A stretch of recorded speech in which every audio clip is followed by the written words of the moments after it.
Okay, 114.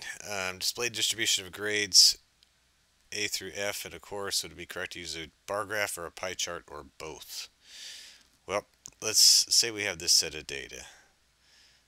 Suppose we had 5 A's, 10 B's, 15 C's, 8 D's, and 2 F's. So do that, 2 F's.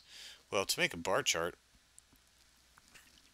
you have to put your categories on the bottom.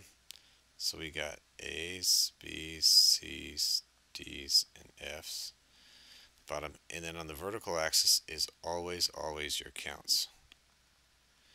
And so I'm going to have my counts go up by 5, and I always label everything. So my A's would be, go up here to 5, 10, 15, and then D's would be 8, and F's would be 2. And it's always a good idea to go ahead and write down on the top of these what the exact counts are, because sometimes it's hard to tell depending on your scaling. So there's your bar chart. Best thing for categorical data, because these are categories, to illustrate it like that when you're given counts. Now a pie chart, if I want to make a pie chart, I have to do something else in addition in order to make a pie chart. For me to put, the categories into the pieces of pie, I have to total them up. So is that 15, 30, 40? I would have to do, for instance, for the A's, figure out the percentages, 5 out of 40, or was it 12.5%?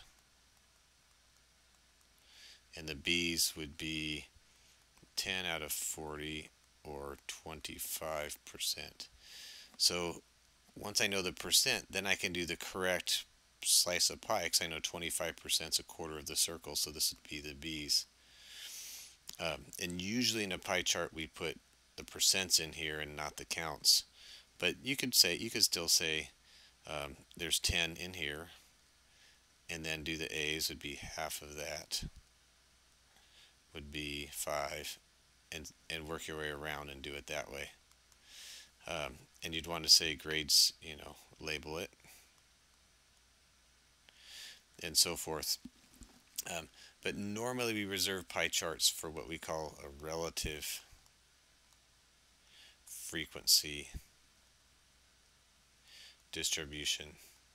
And relative frequency means percentages, whereas this is a frequency distribution. Which is frequency is just your counts.